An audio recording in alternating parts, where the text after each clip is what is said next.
Halo teman-teman, bantu channel ini untuk berkembang ya.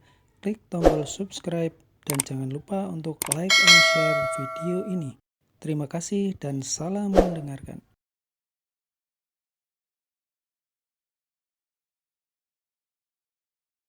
Tuan Valentino, mobil ini memang sudah dipesan oleh Tuan Albert, kata Siska dengan pelan. Valentino melirik mereka berdua dengan ringan, lalu dia berkata, "Kalau begitu aku pilih yang lain saja." "Kamu mau mengganti yang lain? Apakah kamu pikir kamu sedang membeli sepeda? Ini adalah showroom mobil BMW. BMW. Memangnya kamu mampu?" Nyonya Helen tertawa ketika mendengar perkataannya.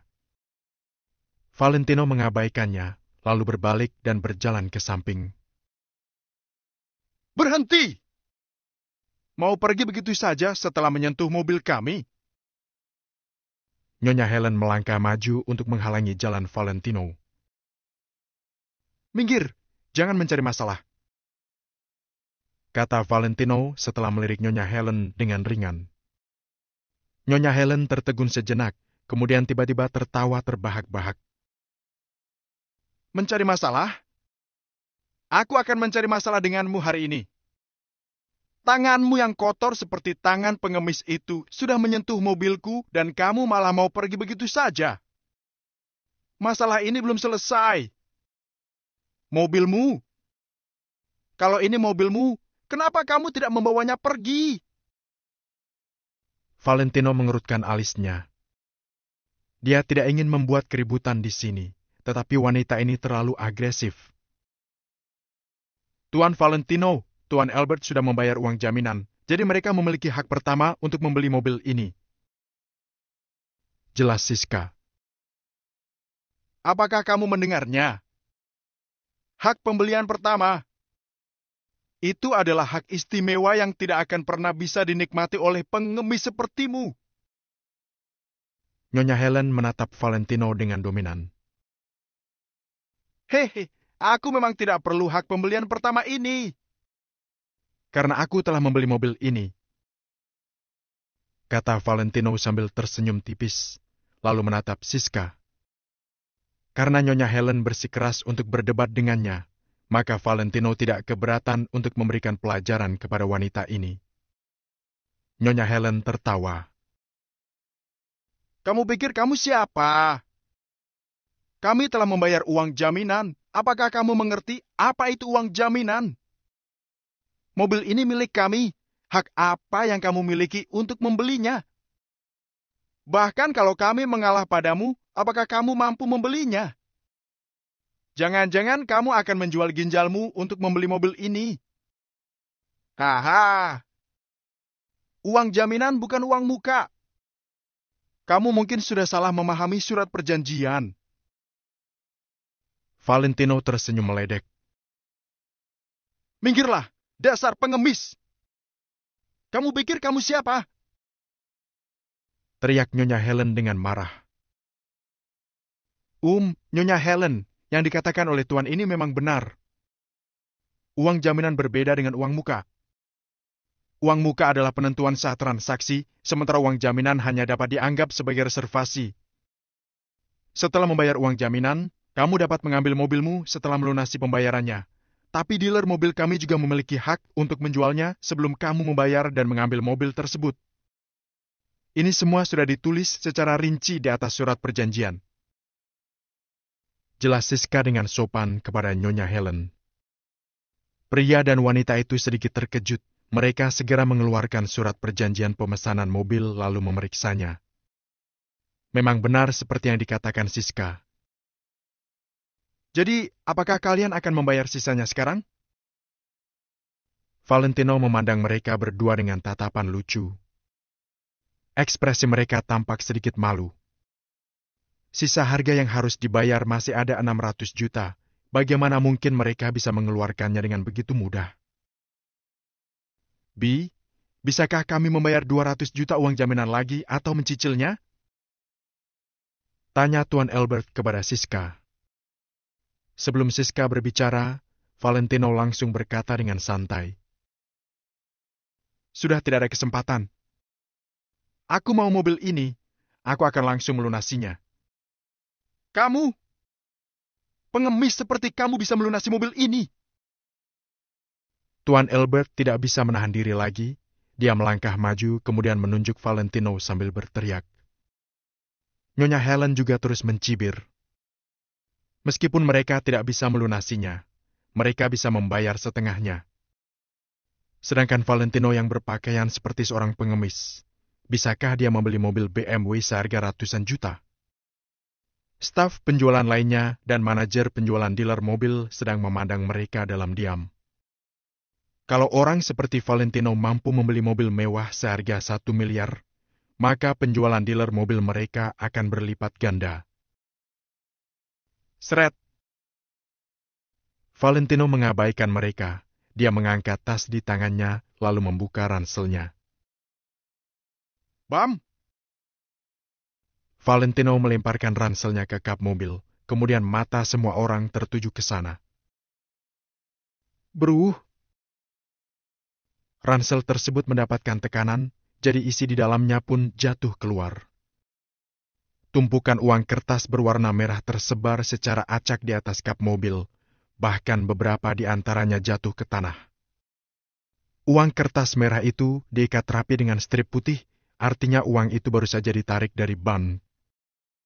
Segepok uang itu berjumlah 20 juta dan ransel Valentino setidaknya berisi 50 gepok uang. Semua orang terkejut. Nyonya Helen, Tuan Albert, Siska dan semua staf dealer mobil menganga ketika melihat tumpukan uang kertas merah itu. Tidak ada yang menyangka bahwa ternyata ransel usang Valentino berisi begitu banyak uang. Dia hanya mengendarai sebuah sepeda motor listrik dan pakaian di tubuhnya juga diperkirakan tidak mencapai 400.000. Bagaimana dia bisa mengeluarkan uang ratusan juta dengan begitu mudah? Semua orang terdiam dan terkejut.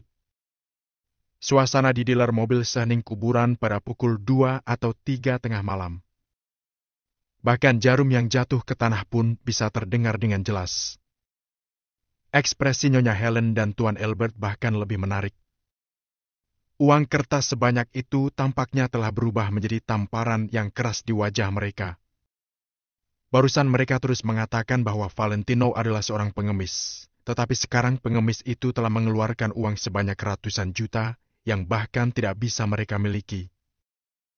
Bukankah ini berarti mereka lebih miskin dari seorang pengemis?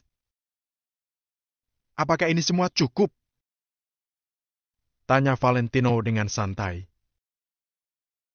Cukup. Pasti cukup. Tuan Valentino yang terhormat, aku bisa melayanimu sekarang. Manajer penjualan itu berlari kemari sambil menatap Valentino dengan tersenyum lebar. Wajah Siska menjadi suram. Dia ingin mengatakan sesuatu tetapi dia menahannya kembali. Karena bagaimanapun juga, dia tidak berani merebut pelanggan dari manajer. Meskipun Valentino adalah pelanggan yang dia layani, di dealer mobil ini, manajer penjualan adalah atasan langsungnya. Apa hubungannya denganmu? Dialah yang melayaniku. Valentino melirik manajer itu. Tuan Valentino, siapapun yang melayanimu sama saja. Aku juga bisa memberimu diskon. Kata manajer penjualan itu dengan pelan. Siska semakin kecewa ketika mendengar kata-kata itu. Manajer mereka seringkali merebut pelanggan seperti ini karena dia berhak memberi pelanggan beberapa kebijakan preferensial. Lagi pula, bagi pelanggan, siapapun yang melayani mereka sama saja. Manajer juga bisa memberikan diskon sebanyak beberapa juta, jadi mereka pasti lebih memilih untuk dilayani oleh manajer.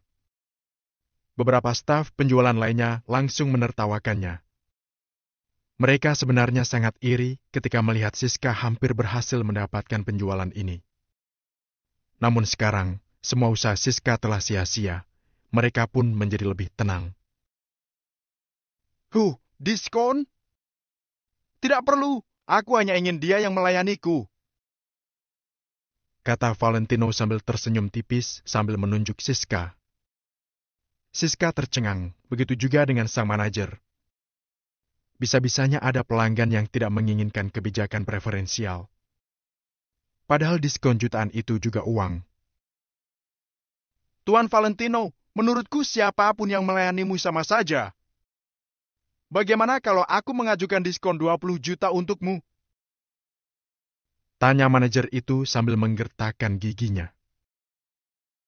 Aku tidak akan membelinya kecuali dia yang melayaniku, kata Valentino dengan santai.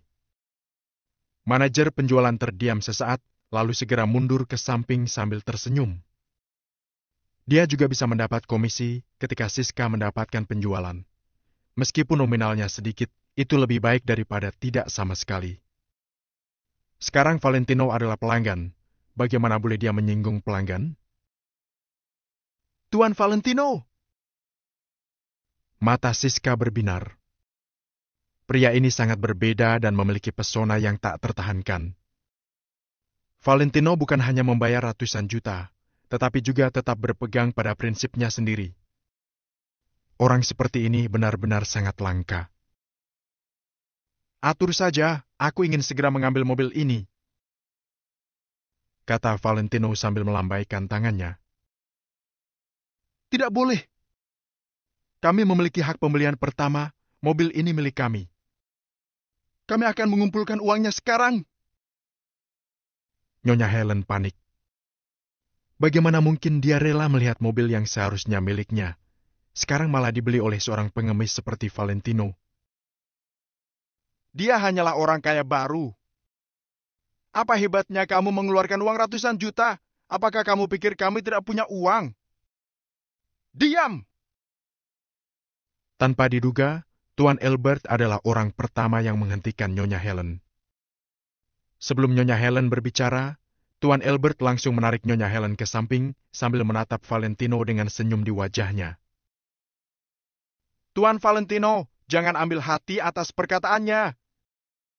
Kalau kamu menyukai mobil ini, kami akan memilih yang lain saja. Kami pergi sekarang juga. Setelah berbicara, Tuan Albert langsung menyeret Nyonya Helen secara paksa dari toko mobil tanpa menunggu Valentino berbicara. Semua staf di dealer mobil sedikit terkejut. Mereka tidak tahu mengapa Tuan Albert tiba-tiba berubah pikiran. Lepaskan aku! Tidak bisakah kita meminjam ratusan juta dengan orang lain? Apakah kita harus dipermalukan oleh seorang pengemis seperti ini? Tanya Nyonya Helen dengan marah di luar toko mobil. Tuan Albert mencibir. Jangan libatkan aku kalau kamu ingin membuat masalah. Apakah kamu tahu siapa? Bab 12. Kejutan kedua. Memangnya siapa dia? Dia hanyalah orang kaya baru. Di zaman sekarang, siapa yang masih membeli mobil dengan uang tunai ratusan juta? Keluarganya pasti baru dipindahkan. Seru Nyonya Helen dengan nada menghina. Segel putih itu spesial dari bank. Artinya semua uangnya baru saja ditarik dari bank. Orang seperti apa yang bisa menarik uang ratusan juta sekaligus dari bank? Coba kamu pikirkan sendiri. Setelah berbicara, Tuan Albert langsung berbalik. Dia masuk ke mobil lalu pergi tanpa menunggu Nyonya Helen. Nyonya Helen tercengang di tempat. Meskipun dia tidak tahu banyak tentang hal ini, dia juga tahu ada batasan jumlah penarikan tunai dari bank. Bahkan jutawan seperti Tuan Albert pun perlu membuat perjanjian terlebih dahulu dan menunggu pemberitahuan bank untuk menarik uang tunai lebih dari 200 juta. Sedangkan pria bernama Valentino ini mampu langsung mengeluarkan uang ratusan juta, berarti identitasnya. Begitu memikirkan hal ini, Nyonya Helen akhirnya menjadi takut. Dia melirik Valentino di toko dealer mobil melalui kaca, kemudian segera berbalik dan pergi dari sana. Dia benar-benar tidak mampu menyinggung orang seperti itu. Valentino melunasi pembayaran. Siska juga sudah menyelesaikan proses pembayaran untuk Valentino. Tuan Valentino, hari ini kami akan sepenuhnya mengetes mobil, lalu melakukan proses tambahan yang harus dilakukan. Kamu bisa mengambil mobilnya besok?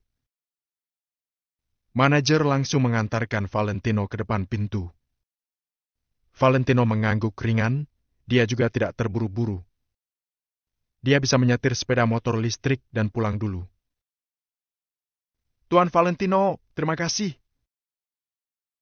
Sebelum Valentino pergi, Siska berterima kasih dengan sepenuh hati kepada Valentino. Valentino melambaikan tangannya dengan santai, kemudian pergi dengan mengendarai sepeda motor listriknya. Sika, kita benar-benar tidak boleh menilai orang dari penampilannya. Sebelumnya aku masih tidak percaya, tapi sekarang aku benar-benar mempercayainya. Manajer tanpa sadar menghela napas sambil melihat sosok Valentino yang menjauh. Tepat pada saat ini, sebuah motor listrik lainnya melaju kemari. Oh, halo tuan, serahkan saja motornya kepadaku. Aku akan memarkirkannya untukmu. Mata manajer itu berbinar, dia pun segera menyambut orang itu. Dia sudah melewatkan Valentino sebelumnya, jadi dia tidak boleh melewatkannya lagi. Ini pesanan Nansen. Pria muda di atas sepeda motor listrik itu tertegun. Dia mengulurkan tangannya, kemudian mengeluarkan sekantung makanan dan menyerahkannya kepada manajer. Manajer itu tercengang, senyum di wajahnya tiba-tiba membeku. Pukul 10 malam di rumah Angel.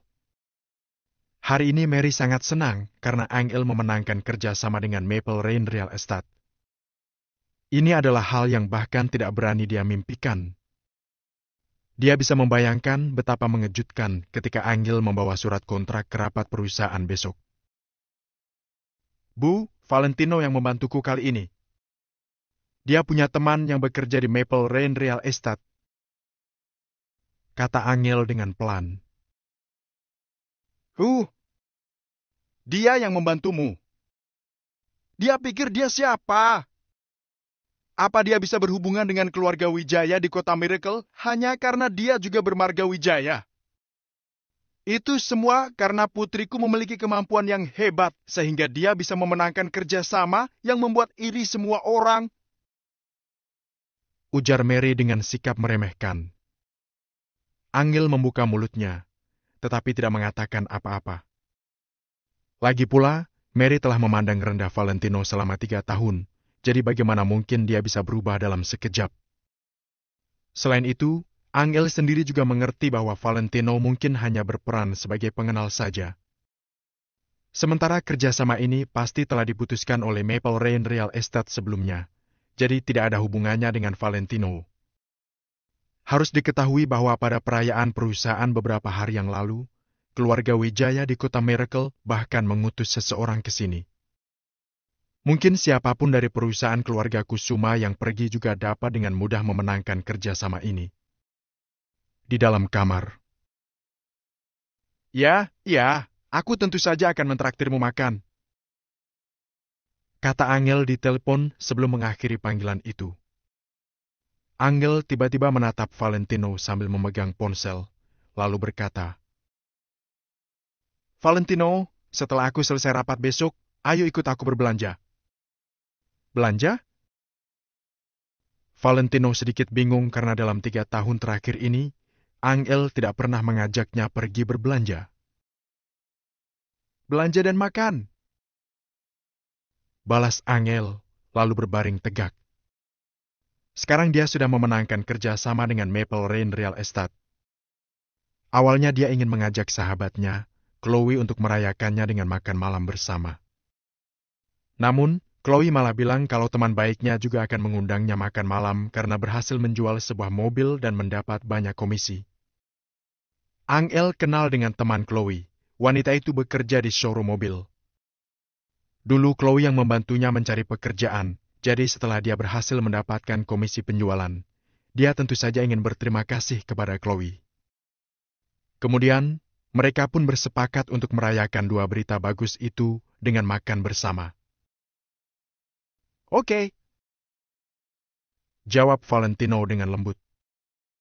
Valentino telah berhutang terlalu banyak pada Angel dalam 3 tahun terakhir, jadi dia tidak bisa menolak permintaannya. Keesokan harinya, Valentino mengantarkan Angel ke perusahaan, lalu pergi ke dealer mobil untuk mengambil mobil. Mobil ini merupakan kejutan kedua. Kejutan pertama adalah kontrak dengan Maple Rain Real Estate, dan kejutan kedua adalah impian lama Angel untuk memiliki mobil. Sementara hadiah mahar setinggi langit yang berjumlah 1,99 miliar dari keluarga Wijaya, dia berencana untuk memberitahu Angel secara pribadi pada waktu yang tepat bahwa itu adalah milik Angel sendiri. Di perusahaan, semua orang terkejut ketika Angel meletakkan surat kontrak di meja rapat. Tidak ada yang menyangka bahwa Angel benar-benar berhasil menyelesaikan hal yang begitu sulit di mata mereka. Bobby, Robert, dan semua orang yang pernah menertawakan Angel sebelumnya sangat terkejut dan bahkan merasa malu. Angel tentu saja merasa lega. Penderitaan yang dia rasakan selama ini menghilang dalam sekejap. Namun, dia tidak menyebutkan masalah taruhan sebelumnya. Alasannya karena Bobby ada di sini. Bagaimana mungkin dia bisa menggantikan posisi Robert? Angel tidak banyak berpikir. Dia hanya ingin membuktikan kemampuannya dan menutup mulut semua orang. Lega sekali. Angel berjalan keluar dari perusahaan. Dia menatap ke langit sambil menghela napas panjang, seolah-olah dia telah hidup kembali. Setelah itu, Angel perlahan menarik kembali pandangannya dan melihat kejauhan. Dia tahu di sana akan ada sosok sederhana yang menunggunya di atas motor listrik. Seperti selama 3 tahun ini. Namun, detik berikutnya, Angel tiba-tiba tertegun dengan gugup. Gila! Valentino, apa yang kamu lakukan? Angel berseru sambil berlari menuju Valentino di kejauhan. Valentino memang menunggu di tempat di mana dia biasanya menunggu selama 3 tahun ini. Namun, motor listrik itu sudah tidak ada, digantikan oleh sebuah BMW biru cerah yang menyilaukan di bawah sinar matahari. Ini bukan apa-apa, yang paling mengejutkan adalah Valentino si bodoh ini sedang bersandar di mobil itu untuk berpura-pura keren. Valentino bukan hanya bersandar di sisi mobil, tetapi juga menjepit sebatang rokok dengan tenang di tangannya. Apa yang kamu lakukan? Angel berlari ke hadapan Valentino dengan cepat, kemudian menarik Valentino menjauh. Valentino terdiam sesaat. Ada apa ini? Kemarin ketika dia membeli mobil ini, tangannya langsung dipukul saat dia menyentuh mobil. Namun, dia merasa tidak apa-apa karena dia masih belum membelinya saat itu. Akan tetapi sekarang, setelah dia melunasi mobil ini, dia malah ditarik lagi saat dia bersandar padanya. Apa-apaan ini? Kenapa? Tanya Valentino dengan muram. Kamu masih bertanya kenapa? Kenapa kamu bersandar di mobil orang lain? Bisakah kamu mengganti rugi kalau kamu membuatnya lecet? Angel segera melihat sekeliling, seolah-olah merasa bersalah. Setelah selesai berbicara, dia segera maju untuk melihat dengan teliti tempat di mana Valentino bersandar barusan. Dia takut Valentino benar-benar akan melecetkan mobil orang. Untung saja tidak apa-apa. Ini mobil baru, harganya ratusan juta. Pemiliknya pasti sangat menyayanginya. Mobil aslinya bahkan lebih cantik dari gambarnya. Apakah ada orang di perusahaan yang membeli mobil baru-baru ini? Angel bergumam sendiri. Jejak kekecewaan dan keinginan untuk memilikinya melintas di matanya.